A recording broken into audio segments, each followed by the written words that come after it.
MDMA കേസിൽ അടുപ്പക്കാരൻ പിടിയിലായതോടെ പ്രതിരോധത്തിലായ മുഖ്യമന്ത്രി V D Satheesan. പ്രതിപക്ഷ നേതാവായിരുന്നപ്പോഴും മുഖ്യമന്ത്രി പദവിയിലെത്തിയപ്പോഴും വി ഡി സതീശന്റെ ഓഫീസുകളിൽ മുഹമ്മദ് ഹുസൈൻ നിരന്തരം സന്ദർശനം നടത്തിയിട്ടുണ്ട്. മുഹമ്മദ് ഹുസൈനുമായുള്ള ബന്ധത്തിൽ മുഖ്യമന്ത്രിക്കെതിരെ ആരോപണം ഘടിപ്പിക്കുകയാണ് CPM-ഉം DYFI-യും. കേസിൽ പിടിയിലായവർ സജീവ കോൺഗ്രസ് പ്രവർത്തകരാണ് എന്ന് CPM എറണാകുളം ജില്ലാ സെക്രട്ടറി S. സതീഷ്. പ്രതികളെ സംരക്ഷിക്കുന്ന നിലപാടാണ് മുഖ്യമന്ത്രിക്ക് എന്നും S. സതീഷ് കുറ്റപ്പെടുത്തുന്നു. വി ഡി സതീശന്റെ പുതുയുഗ യാത്രയിൽ MDMA കേസ് പ്രതി ഹുസൈൻ സജീവമായി പങ്കെടുത്തുവെന്ന ഗുരുതര ആരോപണമാണ് DYFI ഉന്നയിക്കുന്നത്. ലഹരി വിൽപ്പനയ്ക്കുള്ള വേദിയായി പുതുയുഗ യാത്രയെ ഉപയോഗിച്ചോ എന്ന് പരിശോധിക്കണമെന്ന് DYFI എറണാകുളം ജില്ലാ secretary Nikhil Babu. V D സതീശനും ഈ MDMA കേസിന്റെ പ്രതിയായ യൂത്ത് കോൺഗ്രസും തമ്മിലുള്ള ബന്ധം അത്തരത്തിലുള്ള ഒരു ബന്ധമല്ല, നീണ്ട കാലത്തെ ബന്ധമുണ്ടെന്നും ഇവർ പരസ്പരം വീടുകളിൽ പോകുന്നവരാണ്. ഈ പ്രതിപക്ഷ നേതാവായിരുന്നപ്പോൾ ഇദ്ദേഹത്തെ പോലെ ഒരു ഉയർന്ന നേതാവ് ഈ MDMA പ്രതിയുടെ വീടുകളിൽ ഒന്ന് പോവുകയും പല പ്രാവശ്യം പോവുകയും ചെയ്തിട്ടുണ്ട്, തിരിച്ചും പോവുകയും ചെയ്തിട്ടുണ്ട് എന്നുള്ളതെല്ലാം ഇന്ന് വ്യക്തമായിരിക്കുകയാണ്. അപ്പോൾ മുഖ്യമന്ത്രി കേരളത്തിൻ്റെ ജനങ്ങളോട് പറയണം, ഈ MDMA പ്രതിയുമായി ബന്ധപ്പെട്ടുള്ള അദ്ദേഹത്തിൻ്റെ ബന്ധം എന്താണെന്ന് സത്യസന്ധതയോടെ തുറന്നു പറയാൻ അദ്ദേഹം തയ്യാറാകണം. മുഖ്യമന്ത്രി ആയതിനു ശേഷം MDMA പ്രതി ഈ പ്രതികൾ മുഖ്യമന്ത്രിയുടെ ഓഫീസിനെ ഉൾപ്പെടെ ബന്ധപ്പെടുകയും പോവുകയൊക്കെ ചെയ്തിട്ടുണ്ട്. നിയമസഭയ്ക്കകത്ത് പോയ അനുഭവങ്ങളുണ്ട്. അപ്പോൾ ഈ കുറ്റവാളികൾ മുഖ്യമന്ത്രിയുമായിട്ടുള്ള ബന്ധം ഉപയോഗപ്പെടുത്തി എങ്ങനെയാണ് ഈ MDMA ബിസിനസ് നടത്തിക്കൊണ്ടിരുന്നത് എന്നതിനെ സംബന്ധിച്ച സമഗ്രമായ അന്വേഷണം വേണം.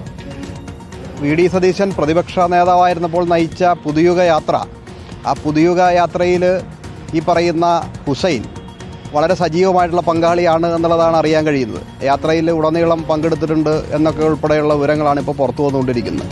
സ്വാഭാവികമായിട്ടും കേരളത്തിലുടനീളം നടത്തിയ ഈ യാത്രയിൽ അതിനെ ഒരു ലഹരി വിൽപ്പനയ്ക്ക് വേണ്ടിയുള്ള സൗകര്യമായിട്ട് ഇവർ ഉപയോഗപ്പെടുത്തിയിട്ടുണ്ടോ?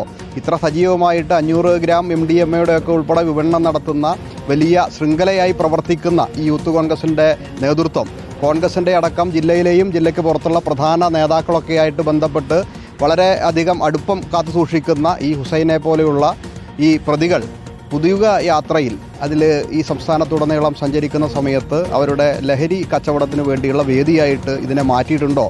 മുഖ്യമന്ത്രിയെ അടക്കം കേന്ദ്രീകരിച്ചുകൊണ്ട് ഈ വിഷയത്തിനകത്ത് വിശദമായിട്ടുള്ള ഒരു അന്വേഷണം, സമഗ്രമായിട്ടുള്ള അന്വേഷണം ഉണ്ടാകേണ്ടതുണ്ട് എന്നുള്ളതാണ് സൂചിപ്പിക്കാനുള്ളത്. മുഖ്യമന്ത്രിയുമായും DCC അധ്യക്ഷനുമായും MDMA കേസ് പ്രതി മുഹമ്മദ് ഹുസൈൻ അടുത്ത ബന്ധമുണ്ടായിരുന്നുവെന്ന് വേങ്ങോല പഞ്ചായത്തിലെ ഇടതംഗം ബേസിൽ റിപ്പോർട്ടറിനോട് പറഞ്ഞു. വലിയകുളത്തും പൂമലയിലും കോൺഗ്രസിന്റെ പ്രാദേശിക ചുമതലകൾ വഹിച്ചിട്ടുണ്ട്. തദ്ദേശ നിയമസഭാ തെരഞ്ഞെടുപ്പുകളിൽ മുഹമ്മദ് ഹുസൈന് പ്രാദേശിക ചുമതല നൽകിയിരുന്നുവെന്നും ബേസിൽ റിപ്പോർട്ടറിനോട്. ത്രിതല പഞ്ചായത്ത് തെരഞ്ഞെടുപ്പ് പൂമല വാർഡ് പിടിക്കാനായിട്ട് ഏറ്റവും ശക്തമായിട്ട് കോൺഗ്രസിന് വേണ്ടിയിട്ട് നിലനിന്നതും ആ വാർഡിന്റെ ഇലക്ഷൻ പ്രവർത്തനങ്ങളെ കോർഡിനേറ്റ് ചെയ്തതും ഇവരാണ്. അവര് അന്നു മുതലാണ് ഈ കോർഡിനേറ്റർ ആയത്. ഏറ്റവും കൂടുതൽ വി ഡി സതീശനെ മുഖ്യമന്ത്രിയാക്കണമെന്ന് ആവശ്യപ്പെട്ട് ബഹളം വെച്ചത്, ദേശത്തെ വീടിന്റെ മുമ്പിൽ പോയി മുദ്രാവാക്യം മുഴക്കിയത് എല്ലാം ഈ ഗ്യാങ് ആയിരുന്നു. തൂഫാൻ ക്യാമ്പയിന്റെ ഭാഗമായിട്ട്, മയക്കുമരുന്ന് വിരുദ്ധ ക്യാമ്പയിന്റെ ഭാഗമായിട്ട് രാവിലെ സംഘടിപ്പിച്ച ഒരു പ്രഭാത നടത്തമുണ്ട്. ആ പ്രഭാത നടത്തത്തിൽ ഇദ്ദേഹമായിരുന്നു ഇതിലെ ഒരു പ്രതിയായിരുന്നു ഇതിന്റെ ക്യാപ്റ്റൻ. അദ്ദേഹത്തിന് പതാക കൈമാറിക്കൊണ്ടായിരുന്നു കോൺഗ്രസിന്റെ അവിടുത്തെ ബ്ലോക്ക് വൈസ് പ്രസിഡന്റ് ആ പരിപാടി ഉദ്ഘാടനം ചെയ്തത്. അവർ കോൺഗ്രസ് അല്ല എങ്കിൽ എന്തിനാണ് DCC പ്രസിഡന്റ്, അതുപോലെ തന്നെ ഇപ്പോഴത്തെ മുഖ്യമന്ത്രി, കോൺഗ്രസിന്റെ ഔദ്യോഗിക വക്താക്കൾ ഇവരെല്ലാവരും അവിടെ വന്നത്? അവർ കോൺഗ്രസിന്റെ സജീവ പ്രവർത്തകരും നേതാക്കന്മാരുമാണ്. TV പ്രസാദും സജോ ദേവസിയും വിവരങ്ങളുമായി ചേരുകയാണ്. ആദ്യം TV പ്രസാദിലേക്കാണ്. TV പ്രസാദ്, മുഖ്യമന്ത്രി ഇതെങ്ങനെ വിശദീകരിക്കും എന്നതാണ് ഏറ്റവും ആകാംക്ഷയുള്ള കാര്യം. അറിയില്ല, കണ്ടിട്ടില്ല എന്നൊന്നും പറയാൻ കഴിയില്ല, അത്രയേറെ വാദങ്ങളുണ്ട്. ഒരുപക്ഷെ എന്റെ സോഷ്യൽ മീഡിയ കോർഡിനേറ്റർ അല്ല ഈ എന്നുള്ളൊരു കാര്യമായിരിക്കും ഏറ്റവും വലിയ പ്രതിരോധമായി മുഖ്യമന്ത്രി മുന്നോട്ട് വയ്ക്കുക.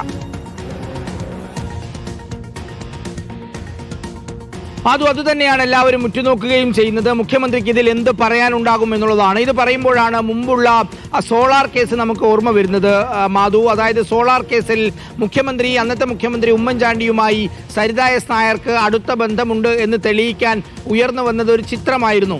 ഉമ്മൻചാണ്ടിയുടെ പിറകിൽ നിൽക്കുന്ന ഒരു ചിത്രമായിരുന്നു അന്ന് ഉയർന്നു വന്നതെങ്കിൽ ഇന്ന് അതല്ല അവസ്ഥ എന്നുള്ളതാണ്. ഇന്നത്തെ സ്ഥിതി പരസ്പരം വീടുകളിൽ പോകുന്നവരാണ് ഇവർ രണ്ടുപേരും എന്നുള്ളതാണ്. മാത്രവുമല്ല വി ഡി സതീശൻ ഉള്ള സ്ഥലങ്ങളിലേക്കെല്ലാം ആക്സസ് ഉള്ള ഒരു യൂത്ത് കോൺഗ്രസിന്റെ നേതാവായിരുന്നു ഹുസൈൻ എന്ന് ആ വീഡിയോകളും ചിത്രങ്ങളും പരിശോധിച്ചാൽ നമുക്ക് മനസ്സിലാകാം. അവിടെ ആലുവയിലെ വീട്ടിൽ, പറവൂരിലെ വീട്ടിലുണ്ട്, പറവൂരിലെ MLA ഓഫീസിലുണ്ട്, ഞാൻ പറഞ്ഞ പോലെ ദേശത്തെ വീട്ടിലുണ്ട്. ഇങ്ങോട്ടേക്ക് വന്നാൽ ഇവിടെ പ്രതിപക്ഷ നേതാവായിരിക്കെ നിയമസഭയിലെ മുറിയിലേക്ക് എത്തിയിട്ടുണ്ട്. പരസ്പരം വീടുകളിൽ പോയിട്ടുണ്ട് എന്നുള്ളതും ദൃശ്യങ്ങളിൽ വ്യക്തമാണ്. ആ ദൃശ്യങ്ങളെല്ലാം ഈ ഹുസൈൻ തന്റെ സാമൂഹ്യ മാധ്യമ പേജുകളിൽ ഷെയർ ചെയ്തതാണ്. ആ ദൃശ്യങ്ങളിൽ നിന്ന് ഒരു കാര്യം വ്യക്തമാണ്, ആരെങ്കിലും വരുന്നത് പോലെ വന്നു നിന്ന് ഫോട്ടോ എടുത്ത് പോയതല്ല ഹുസൈൻ എന്ന കാര്യം വ്യക്തമാണ്. അങ്ങനെയെങ്കിൽ മാധു, VD സതീശനുമായി ഈ മയക്കുമരുന്ന് കച്ചവടക്കാരനായ പ്രാദേശിക യൂത്ത് കോൺഗ്രസ് നേതാവിനുള്ള ബന്ധമെന്താണ് എന്ന് പറയാനുള്ള, മറുപടി പറയാനുള്ള ബാധ്യതയുള്ളത് അത് VD സതീശന് തന്നെയാണ്. വേറെ എന്തെങ്കിലും ചോദിക്കാനുണ്ടോ എന്ന് ചോദിച്ച് നമ്മുടെ ചോദ്യത്തെ ഇന്ന് അവഗണിക്കുകയായിരിക്കുമോ ചെയ്യുക എന്നുള്ളത് എല്ലാവരും ഉറ്റുനോക്കുന്നതാണ്. മാധു, ഒരു കാര്യം ഉറപ്പിച്ചോളൂ, MDMAയുമായി ബന്ധപ്പെട്ട് റിപ്പോർട്ടർ വാർത്ത കൊടുത്തു തുടങ്ങിയതിന് ശേഷമാണ് മുഖ്യമന്ത്രിയുടെ ഓഫീസും ഈ രീതിയിൽ പ്രതികരിച്ചു തുടങ്ങിയത്. അതിനുശേഷമാണ് നമ്മുടെ കാർഡുകൾ നീക്കം ചെയ്തു തുടങ്ങിയത്. അതിനു മുമ്പ് ഒരുപാട് വാർത്തകൾ നമ്മൾ കൊടുത്തിട്ടുണ്ട്. പക്ഷേ വിട്ടുവീഴ്ചയില്ലാത്ത വാർത്ത കൊടുക്കുന്നതിനിടയിൽ അത് മുഖ്യമന്ത്രിക്ക് ഏറ്റവും പ്രശ്നമായി തോന്നിയത് MDMA വാർത്ത കൊടുത്തതിന് ശേഷമാണ്. അവിടുന്ന് ഇങ്ങോട്ടേക്ക് നമ്മുടെ എല്ലാ വാർത്തകളും നീക്കം ചെയ്യുക എന്ന നിലയിലേക്ക് സംസ്ഥാന സർക്കാർ മാറിയോ എന്ന സംശയമുണ്ട്. ഉറപ്പായും ഈ പറയുന്ന രീതിയിൽ MDMA കച്ചവടക്കാരനുമായ ഹുസൈനുമായി എന്താണ് ബന്ധമെന്ന് മുഖ്യമന്ത്രിക്ക് പറയേണ്ടി വരും. അത് പറഞ്ഞേ മതിയാകൂ എന്നുള്ളത് തന്നെയാണ് മാധു.